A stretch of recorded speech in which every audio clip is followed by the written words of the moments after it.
పెళ్లి చేసుకునే సమయంలోనే చేసుకోవాలి, లేదంటే లేదు.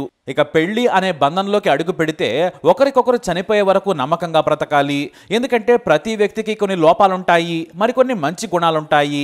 వాటన్నింటినీ అంగీకరించాలి. అది డబ్బు కావచ్చు, శృంగార కోరికలు కావచ్చు, ఏదైనా సరే నమ్మకంగా ఒకరికొకరు కష్టసుఖాల్లో తోడుగా ఉండాలి. అలా అయితేనే ఏ సంసారమైనా ఎవరి జీవితమైనా సాఫీగా సాగుతుంది. లేదని తాత్కాలిక సుఖాల కోసం దారి తప్పినా, లేదంటే డబ్బు కోసం అక్రమాలు తొక్కినా అంతే సంగతులు. సరిగ్గా ఉడికి ఉడకని బంధాలతో ఒకటైన ఓ జంట చివరకు బాహ్య ప్రపంచానికి వార్తగా మారింది. వారిలో ఒకరు సజీవదహనమయ్యారు. వారి కారణంగా మరో అమాయకుడు చావు బ్రతుకుల మధ్య ఉన్నాడు. కేరళ కొల్లాంలో జరిగిన ఈ సంచలన ఘటన దారి తప్పిన బ్రతుకులను ఎత్తి చూపింది. ఎందుకంటే భార్యను ఆమె పీరియడ్ని చంపేందుకు హాలీవుడ్ రేంజ్ చేశాడు భర్త. కానీ స్క్రిప్ట్ తాను రాసుకున్నాడు, కానీ హత్య మరోలా మారింది. వివరాల్లోకి వెళితే కొల్లాన్లోని చమ్మక్ ప్రాంతంలో ఉంటాడు పద్మరాజన్. ఇతనికి చాలా ఏళ్ల క్రితం పెళ్ళయింది. మొదటి భార్యతో సంతానం కలగలేదు. ఆ తర్వాత విభేదాలు వచ్చి విడిపోయారు. అయితే ఈ పద్మరాజన్ క్యాటరింగ్ వ్యాపారం చేస్తూ ఉంటాడు. బాగానే సంపాదిస్తున్నాడు. ఆర్థికంగా సమస్యలు కూడా లేవు. అయితే ఒంటరిగా ఉంటున్న పద్మరాజన్కు దూర బంధువుల అమ్మాయినిచ్చి పెళ్లి చేసేందుకు బంధువులు ఆసక్తి చూపించారు. కానీ తనకు అప్పటికే 50 ఏళ్లు. ఈ వయసులో తాను పెళ్లి చేసుకోనని చెప్పాడు. కానీ ఆ అమ్మాయికి కూడా 34 ఏళ్లుంటాయి. ఇప్పటి వరకు పెళ్లి చేసుకోలేదు. మీరంటే ఇష్టమే, పైగా ఆమెకు కూడా వయసు దాటిపోతుంది, చాలా మంచి అమ్మాయి, నీకు కూడా తోడుగా ఉంటుందని బలవంతంగా ఇచ్చి చేశారు. అంతేకాదు ఆమెకు బేకరీ ఐటమ్స్ తయారు చేయడం వచ్చు. తాను ఓ బేకరీలో పనిచేస్తుంది. చాలా బాగా బేకరీ ఐటమ్స్ను చేయగలదని చెప్పారు. దీంతో సరేనని పద్మరాజన్ ఒప్పుకున్నాడు. ఇక తనకంటే 16 ఏళ్లు తక్కువ వయసున్న అనిలాను పెళ్లి చేసుకున్నాడు పద్మరాజన్. పైగా ఆమె ఆ వయసులో చాలా అందంగా కూడా ఉండేది. మరి అంత పెద్ద అందగత్తెకు ఎందుకు పెళ్లి కాలేదనేది ఎవ్వరికీ తెలియదు. అలా రెండవ భార్యగా అనిల అతని జీవితంలోకి అడుగు పెట్టింది. మొత్తం పెళ్లి ఖర్చు తానే పెట్టుకున్నాడు. ఇక అందమైన భార్యను బాగానే చూసుకున్నాడు పద్మరాజన్. ఇద్దరూ కలిసి క్యాటరింగ్ వ్యాపారాన్ని చూసుకున్నారు. 3 ఏళ్లకు ఓ కొడుకు కూడా పుట్టాడు. దీంతో వారి జీవితంలో మరింత సంతోషాలు వచ్చాయి. ఇప్పుడు స్కూల్కి కూడా వెళుతున్నాడు. అయితే ఇప్పుడు పద్మరాజన్కు 60 ఏళ్లు. క్యాటరింగ్ బిజినెస్ను కాస్త పెద్ద చేశాడు పద్మరాజన్. తాను వంటలకు వెళ్లడం లేదు. తనకు నమ్మకమైన పని వారికి అప్పగిస్తున్నాడు. లాభాల్లో వారికి వాటా ఇస్తున్నాడు. ప్రస్తుతం తాను క్యాటరింగ్ షాపులో కూర్చొని ఆర్డర్స్ తీసుకుంటున్నాడు. అయితే కొడుకు పుట్టిన తర్వాత ఎక్కువగా ఇంటి దగ్గరే ఉండేది అనిల. కొడుకును స్కూల్కి తీసుకురావడమే ఆమె డ్యూటీ. ఇక ఉదయాన్నే తన పనికి వెళ్ళిపోయేవాడు పద్మరాజన్. అయితే అనిలకు స్కూల్ దగ్గర ఓ వ్యక్తి పరిచయం అయ్యాడు. అతని పేరు హాసిన్. ధనవంతుడు, పైగా చాలా యంగు. 30 ఏళ్లకు మించి కూడా ఉండవు. తన కూతురును తీసుకుని స్కూల్కి బైక్ మీద వచ్చేవాడు. అలా చూపులు స్కూల్ దగ్గర కలిశాయి. ఇక కత్తిలా ఉండే అనిల అతనికి లుక్స్తో గ్రీన్ లైట్ వేయడంతో అతనే వచ్చి మాట్లాడటం మొదలుపెట్టాడు. ఆ తర్వాత సీదా అక్రమానికి దారితీసింది. కానీ ప్రియుడైన హసిన్కు మరో పని లేదు. తండ్రి బాగా సంపాదించేశాడు.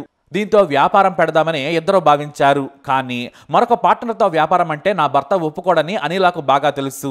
అందుకే భర్తకు చెవిలో పూలు పెట్టింది. నేను ఖాళీగా ఉంటున్నాను, నాకు బేకరీ నడపడం వచ్చు, బాగా వ్యాపారం జరిగితే కనీసం నెలకు 50,000 మిగులుతాయి, నేను టాప్ బేకరీలను మించేలా కేకులు, పఫ్ఫులు, బ్రెడ్లు తయారు చేయగలని చెప్పింది. మొదట వద్దన్నాడు భర్త. మనకు కొడుకు లేటుగా పుట్టాడు, వాడిని జాగ్రత్తగా చూసుకుంటే చాలు, సొంత ఇల్లు ఉంది, ఊళ్ళో వ్యవసాయ భూమి ఉంది, ఇక అవసరం లేదన్నాడు భర్త. కానీ మన కొడుకుకు మంచి భవిష్యత్తు ఇవ్వాలి కదా, స్కూల్ ఫీజులు కూడా పెరుగుతున్నాయి, ఇంకా మంచి స్కూల్లో చదివిద్దామని రోజు ఒత్తిడి చేసింది. దీంతో సరేనని 5 లక్షల రూపాయలు ఖర్చు చేశాడు పద్మరాజన్. అది కూడా భర్తకు దూరంగా కొల్లాం ఈస్ట్ పోలీస్ స్టేషన్ పరిధిలోని ఆశ్రమ హాస్పిటల్ దగ్గర ఓ బేకరీని ఏర్పాటు చేసింది అనిల. ఎందుకంటే దీనికి 2 కారణాలున్నాయి. వ్యాపారం జరిగేందుకు మంచి లొకేషన్, ఎందుకంటే అక్కడ కాంపిటీషన్ లేదు. ఇక అలాగే భర్తకు దూరంగా స్వేచ్ఛగా ఉండొచ్చు అనేది ఆమె మరో ఐడియా. అది కాస్త వర్కౌట్ అయింది. అయితే బేకరీ ఏర్పాటు చేసిన తర్వాత ప్రియుడిని ఆహ్వానించింది అనిల. అంతేకాదు అందులో పనిచేసే 2 పనులకు కూడా బిజినెస్ పార్ట్నర్గా పరిచయం చేసింది. కానీ వారిద్దరూ పేరుకే వ్యాపారం, కానీ శృంగారం కోసం దాన్ని వాడుకుంటున్నారు. ఇక లాభాలు రాకపోయినా నష్టాలు వచ్చినా తాను చూసుకుంటానని ప్రియుడు హాసిన్ చెప్పాడు. ప్రతి నెల అద్దె నుంచి పనివాళ్ల ఖర్చులు నేనిస్తాను, మిగతా లాభం నీ భర్తకిచ్చేయమన్నాడు. దీంతో ఆమె కూడా సరేనంది. అయితే ప్రతిరోజు రాత్రి సమయాల్లో ఇంట్లో ఫోన్లో మాట్లాడుతూ ఉండేది అనిల. అదేమని అడిగితే పనివాళ్లతో మాట్లాడుతున్నానని ప్రియుడితో కబుర్లు చెప్పేది. దీంతో భర్తకు అనుమానం కలిగింది. ఓ రోజున రహస్యంగా వెళ్లి బేకరీ దగ్గర చూశాడు పద్మరాజన్. ఓ అందమైన యువకుడు బేకరీ కౌంటర్ దగ్గర కూర్చున్నాడు. అతనితో నవ్వుతూ మాట్లాడుతోంది అనిల. అంతేకాదు సాయంత్రం వరకు కాపుకాయగా అతని ఒమినీ వ్యాన్లో రాత్రి 8:30 గంటలకు అనిలాను ఎక్కించుకున్నాడు. తానే స్వయంగా తమ ఇంటి దగ్గర దించడం గమనించాడు పద్మరాజన్. దీంతో ఏదో వ్యవహారం జరుగుతుందని నిఘా పెట్టాడు. ఫోన్ మాట్లాడుతుంటే ఎవరని అడిగేవాడు. 2 రోజుల తర్వాత మళ్ళీ ఉదయం 11 గంటలకు తన బేకరీకి వెళ్ళాడు పద్మరాజన్. వెళ్లడమే వేగంగా వెళ్లిపోయాడు. సరిగ్గా ఆ సమయంలోనే బేకరీలో తన భార్యతో పాటు ఉన్నాడు హసీన్. ఇతనెవరు, కొత్త పనివాడా, చాలా రిచ్గా ఉన్నాడని ప్రశ్నించాడు పద్మరాజన్. భర్తను ఆ సీన్లో కోపంగా చూడగానే కంగారు పడింది అనిల. ఎవరితనని గట్టిగా అడగడంతో నా బిజినెస్ పార్ట్నర్ అని చెప్పింది. ఆ మాట వినగానే షాక్ అయ్యాడు పద్మరాజన్. నాకెందుకు చెప్పలేదన్నాడు. నీ దగ్గర డబ్బు లేదనుకున్నాను, నాకు బిజినెస్ పెట్టాలని ఉంది, తెలిసిన వాళ్ళు ఇతను పరిచయం చేశారు, చాలా మంచి వ్యక్తి, పెట్టుబడి కూడా పెట్టాడని చెప్పింది. దీంతో నాకు చెప్పకుండా ఎలా చేర్చుకున్నావని గొడవ పెట్టుకున్నాడు. ఆ వెంటనే భార్యను ఇంటికి లాక్కెళ్ళాడు భర్త. ఇంటి దగ్గర అతనితో అక్రమ బంధం పెట్టుకున్నావని నిలదీశాడు. కానీ లేదని వాదించింది అనిల. ఆమె ఫోన్ను ఓపెన్ చేసి చూడగా 100 కాల్స్ 100 చాటింగ్స్ ఉన్నాయి. వారి చాట్లోని మాటలు తేడాగా ఉన్నాయి. దీంతో గొడవ పెట్టుకున్నాడు. అంతేకాదు బేకరీ నుంచి అతన్ని పంపించాలని హెచ్చరించాడు. కానీ అతను పెట్టుబడి పెట్టాడని చెప్పి వాదించింది. దీంతో గొడవ బజారున పడింది. ఇద్దరికీ తెలిసిన ఈ గొడవ పెద్దల వరకు వెళ్ళింది. కానీ ఆ యువకుడితో అనిల అక్రమందం పెట్టుకుందని అందరూ మాట్లాడుకోవడం విన్నాడు పద్మరాజన్. పైగా తాను వృద్ధుడు, తన భార్య అందమైన వయసులో ఉన్న యువతి కావడంతో అతనికి మరింత ఇబ్బందిగా అనిపించింది. పెద్దల దగ్గర 3 సార్లు గొడవ జరిగింది. తాను పెట్టిన డబ్బులు ఇవ్వాలని నిలదీశాడు హసీన్. దీంతో వ్యాపారంలో పెట్టిన డబ్బులు 1,50,000 తిరిగి హసీన్కి ఇస్తే వదిలి వెళ్లిపోతాడని నిర్ణయం తీసుకున్నారు. కానీ ఆ తర్వాత తాను నష్టాలు వచ్చిన సమయంలో తానే అద్దె కట్టాను, పనివాళ్లకు జీతాలు ఇచ్చాను, అవి అవసరం లేదు, కానీ పెట్టుబడి ఇస్తే సరిపోతుందని మరోసారి ఒంటరిగా వచ్చి హసీన్ అడిగాడు.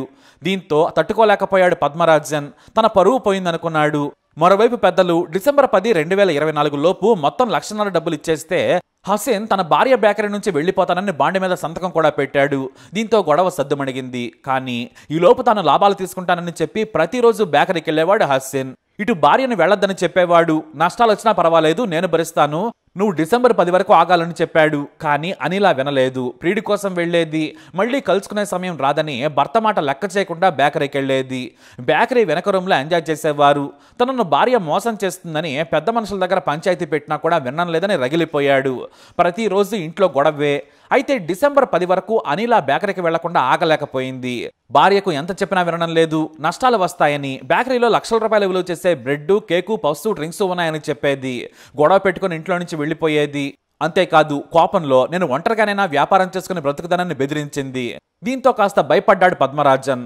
తనను వదిలేసి వెళ్లిపోతుందని కొడుకును దూరం చేస్తుందనుకున్నాడు. తనను మోసం చేసిన అనిలాను, ఆమె ప్రియుడిని చంపేయాలనుకున్నాడు పద్మరాజన్. కానీ అది రోడ్డు ప్రమాదమని నిరూపించాలని పక్కాగా ప్లాన్ చేశాడు. ఇక పద్మరాజన్ సైకోలా మారిపోయాడు. తాను బెదిరించినా భయపడటం లేదు కాబట్టి వ్యూహాత్మకంగా హత్య చేయాలనుకున్నాడు. ఏకంగా హాలీవుడ్ క్రైమ్ థ్రిల్లర్ను మించిన మర్డర్ ప్లాన్ సెట్ చేసేశాడు. తన పరువు తీస్తుందని రగిలిపోయిన పద్మరాజన్ రాత్రి సమయంలో బేకరీ దగ్గర రహస్యంగా ఎదురు చూశాడు. 5 లీటర్ల పెట్రోల్ కొన్నాడు. రాత్రి 8:30 ఒమిని వ్యాన్లో వచ్చాడు హసీన్. అంతే, ఇక తన భార్య అతని ఒమిని కారులో వస్తుందని అక్కడి నుంచి బయలుదేరాడు. కొల్లాన్ దాటాక వచ్చే చౌరస్తాకు ఓ ఆటోలో వెళ్ళాడు. నిర్మానుష్యమైన ప్రాంతంలో రోడ్డు మీద వెయిట్ చేశాడు. భార్యకు కాల్ చేశాడు పద్మరాజన్. ఎక్కడున్నావంటే తాను కారులో వస్తున్నానని చెప్పింది. సరిగ్గా లొకేషన్ చెప్పమనగా చెప్పింది. తన బైక్ పాడైంది, నేను రోడ్డు మీద ఉన్నానని చెప్పాడు. దీంతో నేను పికప్ చేసుకుంటానంది. ఫోన్లో తన లొకేషన్ చెప్పగానే కారు వేగంగా వచ్చి పద్మరాజన్ ముందాగింది. చుట్టూ చీకటిగా ఉంది. వేగంగా కారు రోడ్డు పక్కన ఆగింది. ఇక తన దగ్గర ఉన్న రాయితో అనిలా కూర్చున్న వైపు అద్దం పగలగొట్టాడు. ఆమె వద్దని చెబుతున్నా కూడా వినలేదు. పక్కనే ప్రియుడు కూడా ఉన్నాడని అనుకున్నాడు పద్మరాజన్. వెంటనే పెట్రోల్ మొత్తం కారులో కూర్చున్న భార్యపై పోసేశాడు. ఆ వెంటనే నిప్పంటించేశాడు. అంతే, కారు మంటల్లో కాలిపోయింది. దూరంగా పరిగెత్తిన పద్మరాజన్ ఓ ఆటోలో కూర్చొని సరాసరి పోలీస్ స్టేషన్కి వెళ్లి లొంగిపోయాడు. అయితే పద్మరాజన్కు ఆలస్యంగా తెలిసిన విషయం ఏంటంటే తన భార్య అక్కడే చనిపోయింది. కానీ కారు సీట్లో కూర్చుంది ఆమె ప్రియుడు హసీన్ కాదు, బేకరీలో పనిచేసే కుర్రాడు సోనీ. కారులో తనతో పాటు హసీన్ వస్తే భర్త చూసి కోపడతాడని డ్రైవింగ్ తెలిసిన తన పరికుర్రాడిని తీసుకుని వచ్చింది. చీకట్లో పద్మరాజన్ ఆవేశంలో సరిగా చూసుకోలేదు. వద్దని చెబుతున్నా కూడా వినకుండా నిప్పంటించేశాడు. అయితే అతని మీద కూడా పెట్రోల్ పడడంతో తీవ్ర గాయాలయ్యాయి. కారు మంటల్లోనే అతని భార్య చనిపోయింది. ఇక ఆ పని కుర్రాడు చావు బ్రతుకుల మధ్య పోరాడుతున్నాడు. అది నా ప్రియుడు హసీన్ మాత్రం ప్రాణాలతో బయటపడ్డాడు. కానీ అమాయకుడు ఆసుపత్రిలో ఉన్నాడు. అయితే తాను తన భార్య ఆమె ప్రియుడిని చంపాలనుకున్నాను, తనదే తప్పని సోనీ కుటుంబ సభ్యులను క్షమాపణ కోరాడు పద్మరాజన్. అలా అనిలా బేకరీ వ్యాపారం ఆమె ప్రాణం తీసింది. మరో కుర్రాడి జీవితం నాశనం చేసింది. ఇటు భర్త జైలుకు పోయాడు. పాపం వారి కొడుకు అనాథగా మిగిలాడు. మరి ఈ క్రైమ్ వీడియోపై అప్డేట్స్ కోసం మా ఛానల్ ఫాలో అవ్వండి. అలాగే తప్పకుండా సబ్స్క్రైబ్ చేసుకోండి.